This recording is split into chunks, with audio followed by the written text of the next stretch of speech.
Muy bien. Entonces vamos dando inicio a la actividad del día de hoy, la clase correspondiente a cáncer de endometrio e hiperplasia endometrial.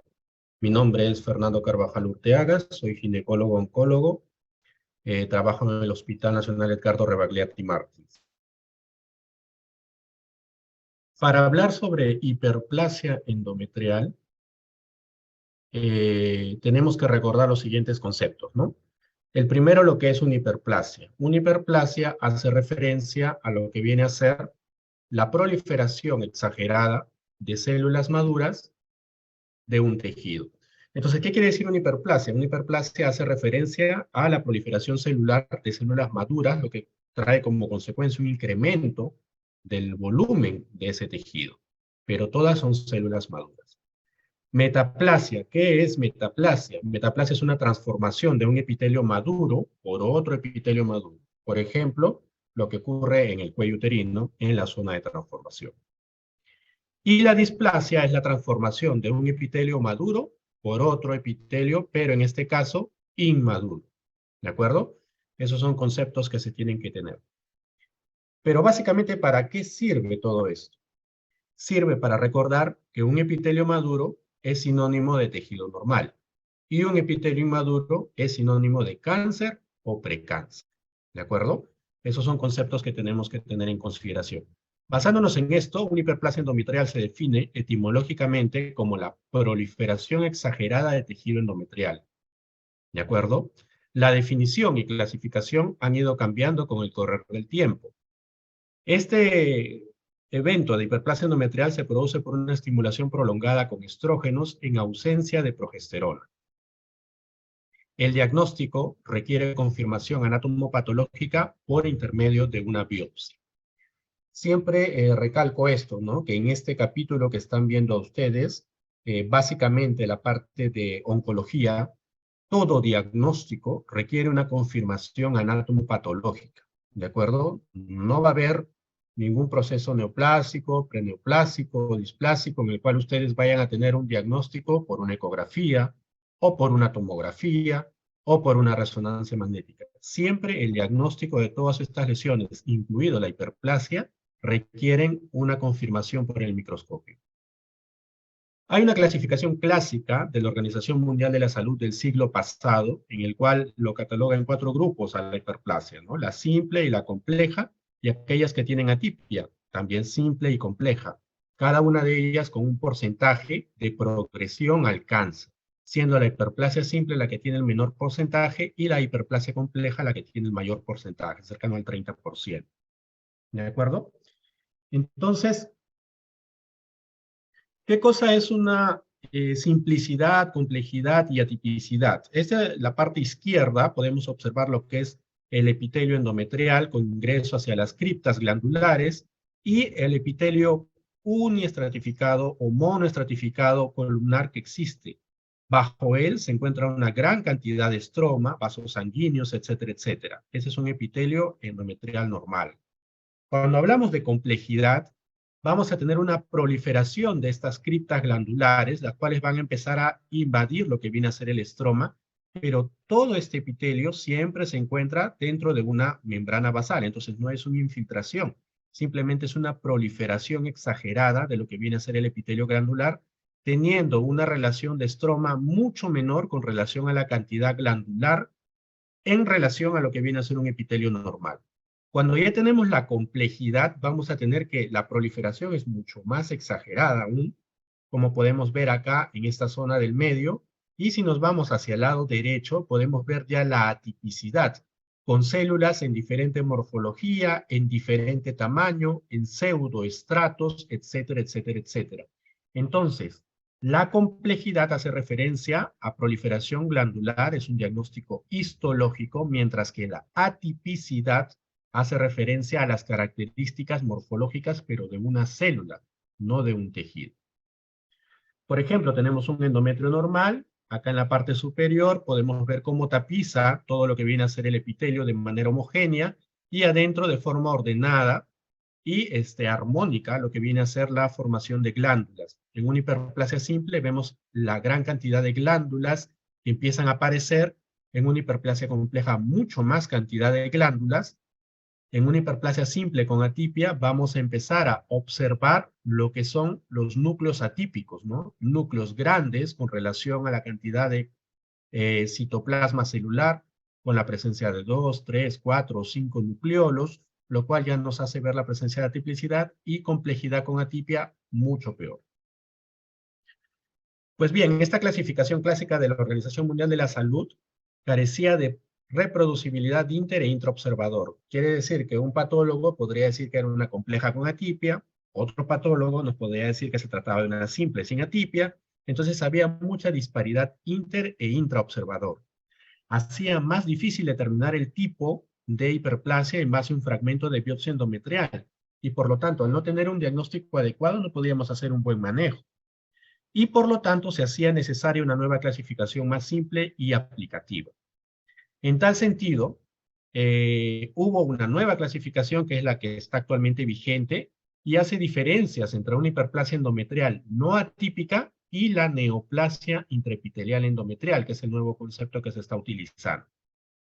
La hiperplasia endometrial no atípica es una hiperplasia, valga la redundancia, sin atipia, con una proliferación policlonal difusa, mientras que la neoplasia intraepitelial endometrial es una hiperplasia con atipia, con proliferación monoclonal inicialmente focal. Entonces, acá hay una diferencia bastante importante. La neoplasia intraepitelial endometrial vendría a englobar todas aquellas hiperplasias que poseían atipicidad, ¿de acuerdo? Estas que tenían el mayor porcentaje de dar progresión a un cáncer. Además, la neoplasia intraepitelial endometrial es la proliferación monoclonal, quiere decir que se origina de una sola célula. Esta célula, con alteraciones a nivel de su DNA, se multiplica en 2, 4, 8, 16, etcétera, etcétera, etcétera, y tenemos posteriormente una NIE focal rodeada de un endometrio normal. Sin embargo, la hiperplasia endometrial tiene una proliferación policlonal, quiere decir que todas las células del endometrio proliferan de forma difusa, pero todas ellas sin atipia. En la hiperplasia endometrial no atípica, la respuesta exagerada del tejido normal a estímulo estrogénico es la causa fundamental. ¿De acuerdo? Estímulo estrogénico externo, ya sea mediante anticonceptivos, mediante terapia de reemplazo hormonal, respuesta hiperplasia endometrial. Mientras que en la neoplasia intraepitelial endometrial puede o no puede haber estímulos externos, ya que deriva de una monoclona, es decir, de una sola célula. La hiperplasia endometrial no atípica no potencia el riesgo de progresión hacia cáncer, puesto que se trata de una respuesta fisiológica difusa de todas las células del endometrio sin atipia, nuevamente lo digo. En la neoplasia intraepitelial endometrial es determinada que es el precursor del adenocarcinoma de endometrio. Por lo tanto, el NIE tiene un alto potencial de progresar a un cáncer de endometrio. El riesgo es de aproximadamente un 30% a más. ¿Qué nos quiere decir esto? Que una de cada 3 mujeres puede tener cáncer de endometrio si es que tuvo o estuvo precedida de una neoplasia intraepitelial endometrial. E incluso se ha visto que puede coexistir la neoplasia intraepitelial endometrial junto con el adenocarcinoma endometrio dentro de una misma cavidad uterina. Entonces, la diferencia que se ha hecho en esta nueva clasificación nos separa lo no atípico de lo atípico, nos separa lo fisiológico de lo patológico, lo que no tiene potencial oncológico de lo que tiene potencial oncológico. Y entonces, ¿cómo vamos a manejar la hiperplasia endometrial no atípica y la neoplasia intraepitelial endometrial o hiperplasia atípica? Lo vamos a hacer de la siguiente forma. La hiperplasia endometrial no atípica, el manejo es médico. ¿Qué cosa quiere decir médico? Con medicamentos, ¿de acuerdo? Mientras que la neoplasia intraepitelial endometrial, el manejo es quirúrgico, el cual es el gold estándar. El gold estándar es una histerectomía que puede ser con o sin salpingoforectomía bilateral. En la hiperplasia endometrial no atípica puede regresionar espontáneamente. Y es por esto que una de las primeras recomendaciones es suspender el estímulo estrogénico. Complementar con progestágenos por 3 a 6 meses, ya que los progestágenos, como sabemos, son los que contrarrestan los efectos de los estrógenos y es por eso que se da en esta respuesta fisiológica. Y adicionalmente, si quieres tener más carga de progestágenos, puedes incluir un dispositivo intrauterino con levonorgestrel. Mientras que en la neoplasia intraepitelial endometrial, en premenopáusicas que deseen preservar la fertilidad, se podría optar con progestinas con dispositivo con levonorgestrel. Entonces, en la neoplasia intraepitelial endometrial, el manejo es netamente quirúrgico como gol estándar.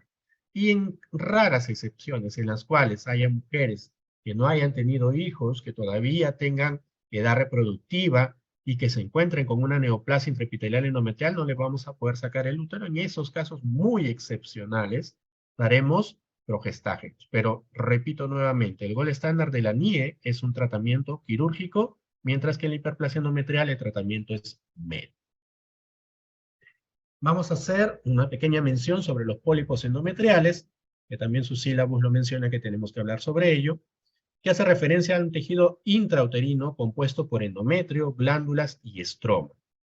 La prevalencia es del 8%, quiere decir que cerca de 1 de cada 10 mujeres presenta pólipos endometriales. Sin embargo, el contexto de la paciente con una hemorragia uterina normal puede incrementarse hasta el 30%.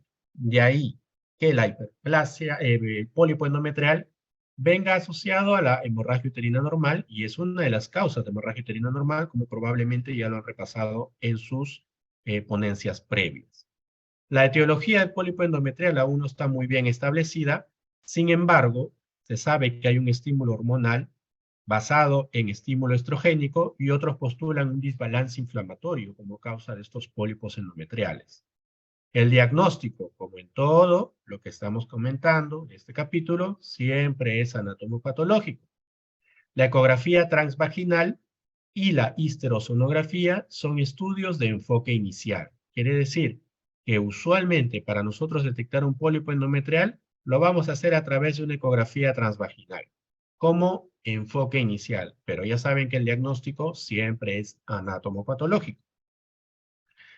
El riesgo de transformación maligna de un pólipo endometrial o transformación premaligna es bastante bajo, cercano al 5%. ¿Qué quiere decir? Que cuando nosotros encontramos un pólipo endometrial, si tengo 100 mujeres que tienen pólipos endometriales, 95 de esas 100 mujeres van a seguir siendo pólipos endometriales, los hallazgos que encontramos en ellas. Es decir, esos pólipos van a nacer como pólipos, van a crecer como pólipos y van a morir como pólipos. ¿De acuerdo? Solamente el 5% o menos de ellos se transforman o forman parte de una enfermedad realmente neoplásica. ¿De acuerdo? Es bastante baja la transformación maligna de un pólipo endometrial. Factores de riesgo de malignidad de un pólipo endometrial: la posmenopausia, que sea un tamaño grande es definido como 1.5 centímetros a más, hemorragia uterina normal y el uso de tamoxifeno. El manejo de los pólipos endometriales se hace idealmente con resección histeroscópica en pacientes con factores de riesgo. ¿Qué factores de riesgo? Lo que hemos mencionado en el renglón anterior. Y aquellas que no tienen factores de riesgo, los podemos observar. ¿De acuerdo? Porque hemos dicho que la mayoría de los pólipos, si es que estos pólipos no dan sintomatología como disconfort pélvico, como hemorragia uterina normal, podríamos observarlos, porque muchas veces son hallazgos y la paciente se encuentra sintomática. Pero si tiene los factores de riesgo mencionados, es mejor una resección histeroscópica. Acá podemos ver la silueta de lo que viene a ser el miometrio, es decir, el músculo del útero, la silueta de la cavidad endometrial y dentro una imagen hipoecogénica, ¿no? Correspondiente a lo que viene a ser esto, que es el pólipo endometrial. Y la imagen que se ve posteriormente a una resección con asa de lo que correspondía a este pólipo. Ahora pasamos a la parte más importante de la exposición, que hace referencia al cáncer de endometrio. El cáncer de endometrio es una proliferación monoclonal, ya sabemos lo que es monoclonal, que viene de una sola célula, son células endometriales inmaduras y engloba diversos tipos histológicos.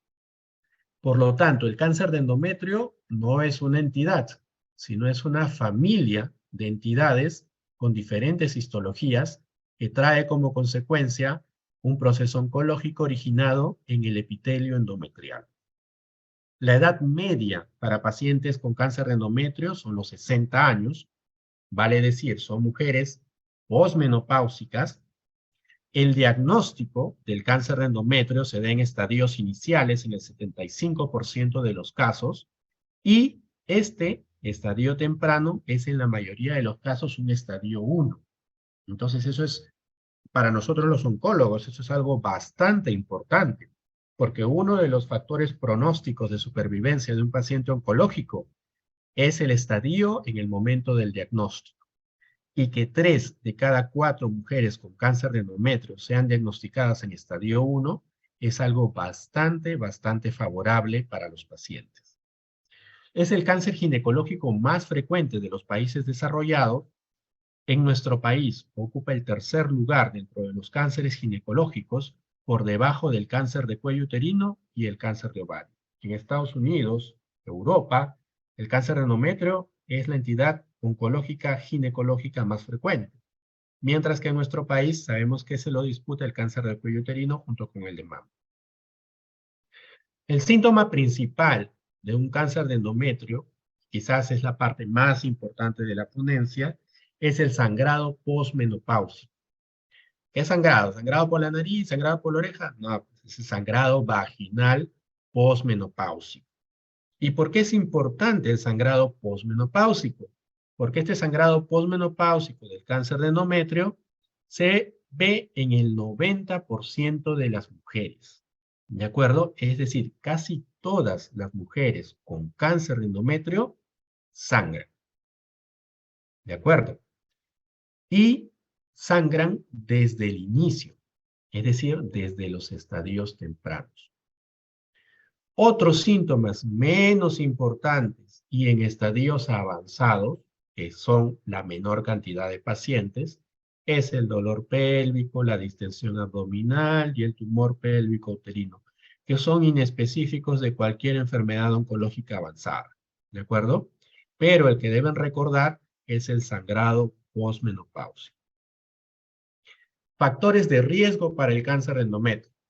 En esa tablita pueden ustedes ver cada uno de los factores con el RR correspondiente para progresión o, en este caso, tener factor de riesgo que le incrementa la probabilidad de tener un cáncer de endometrio.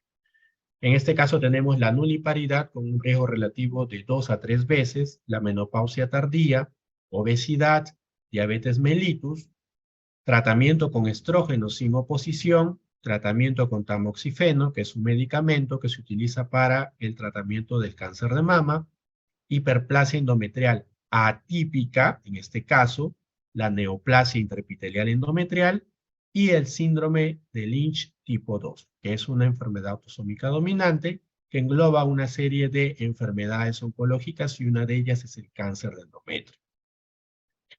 Por lo tanto, si tenemos una paciente posmenopáusica en promedio de 60 años, que sea nulípara, que sea obesa, que tenga diabetes y que tenga sangrado posmenopáusico, probablemente nos encontramos ante una paciente que potencialmente podría ser un caso de cáncer de endometrio.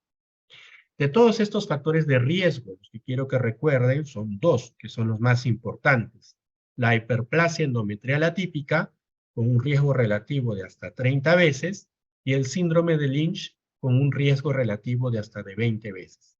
Ambos son factores de riesgo más importantes que el resto, que también son importantes, pero no tanto como los que estoy mencionando o resaltando en este cuadrito.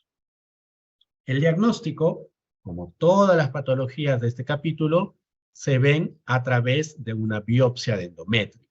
Y la sensibilidad de una biopsia de endometrio es bastante alta.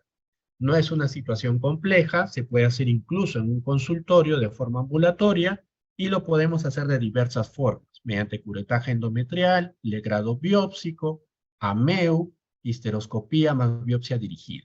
El AMEU es la aspiración manual endouterina que se utiliza bastante para lo que viene a ser el tratamiento de neoplasias trofoblásticas gestacionales, molacidatiformes y amenazas de aborto. También nos puede servir para realizar la toma de una biopsia endometrio. ¿De acuerdo? Algo importante que tienen que llevarse, a diferencia de las entidades oncológicas como el cáncer de mama y cáncer de cuello uterino, nuestro cáncer de endometrio no tiene un screening definido, ¿de acuerdo? No hay un método de examen auxiliar, ni tampoco una manifestación clínica que nos sirva como screening para decir que una paciente tiene cáncer de endometrio. Entonces, surge la pregunta, ¿no? Si uno crea un screening para detectar enfermedades oncológicas, en el caso de los cánceres, un screening para determinación de enfermedades oncológicas en estadios tempranos o en etapas preneoplásicas, ¿cómo es que la mayoría de cánceres de endometrio son detectados en estadio temprano si es que no tienen screening? Pues la respuesta es que el cáncer de endometrio es un cáncer muy bonachón, es un cáncer muy buena gente con los oncólogos y con las pacientes, ya que desde el momento en que aparece nos avisa y nos dice, doctor, estoy acá. ¿A través de qué? A través de la sintomatología del sangrado posmenopáusico vía vaginal. ¿De acuerdo? Entonces es una cosa importante que tienen que recordar que no existe screening para cáncer de endometrio, pero sin embargo la mayoría, 75% de los casos son detectados en estadio temprano. La ecografía puede ser sugerente, pero no es confirmatoria de un diagnóstico. El grosor endometrial sugiere de que hay una proliferación que puede ser desde una hiperplasia sin atipia, pasando por un NI hasta un cáncer de endometrio. ¿Cuándo decimos que un endometrio está engrosado? Cuando en una paciente posmenopáusica tiene un endometrio de 5 o más milímetros ecográficamente determinado. Acá están los grados histológicos, por si alguno de ustedes quiere conocerlos, que son los grados de diferenciación. Mientras más avanzado es el G, grado de diferenciación, más anaplásico es el tumor, más agresivo es el tumor, más inmaduro es el tumor. ¿De acuerdo? Bien, y hablando de los tipos de cáncer de endometrio, nosotros podemos determinar de que el cáncer de endometrio puede ser definido en dos tipos diferentes. Uno es el cáncer de endometrio tipo 1, el cual está compuesto principalmente por el cáncer endometrioide, de acuerdo al adenocarcinoma endometrioide de endometrio, y corresponde al 80% del total de los cánceres de endometrio. Por lo tanto, la histología más frecuente para el cáncer de endometrio, respuesta, histología endometrioide. ¿De acuerdo? ¿Qué tipo de cáncer de endometrio es el endometrioide? Es un cáncer de endometrio tipo 1. Pero también existe el tipo 2. Y el tipo 2 engloba a todas aquellas histologías no endometrioides, donde están los tumores de cero oso, de células claras, carcinosarcomas, indiferenciados, que son un menor porcentaje, engloban al 20% restante de todos los cánceres de endometrio y tienen diferentes características a este grupo. Por eso es que han sido divididos. ¿Y cuáles son esas características diferentes que tienen estos dos grupos? Por ejemplo, se ve asociado a un estímulo estrogénico el carcinoma endometrioide, mientras que el tipo 2 no se ve asociado a un estímulo estrogénico. Estatus menopáusico de la paciente usualmente son un poquito más jóvenes que las del tipo 2. La raza, el endometrioide, usualmente es de raza blanca, mientras que los tipo 2 son de raza afroamericana. El grado histológico es bajo en el cáncer de endometrio. Cuando hablamos de grado histológico, hablamos de G1, G2 o G3. Hemos dicho que mientras más alto es, más agresivo es, mientras que el tipo 2 tiene un grado histológico alto. La agresividad es baja en el cáncer endometrioide, mientras que es alta en el carcinoma no endometrioide o de tipo 2. Y la invasión a tejidos es superficial o leve en el cáncer endometrioide, mientras que es profunda en el de tipo 2. ¿De acuerdo? Entonces, estos cánceres de tipo 2 son más agresivos, más anaplásicos debutan no como los clásicos cánceres de endometrio, sino debutan en estadios tardíos, etcétera, etcétera. Y usualmente también podemos mencionar que se encuentran asociados a algunas mutaciones específicas, ¿de acuerdo? Que le dan esta agresividad.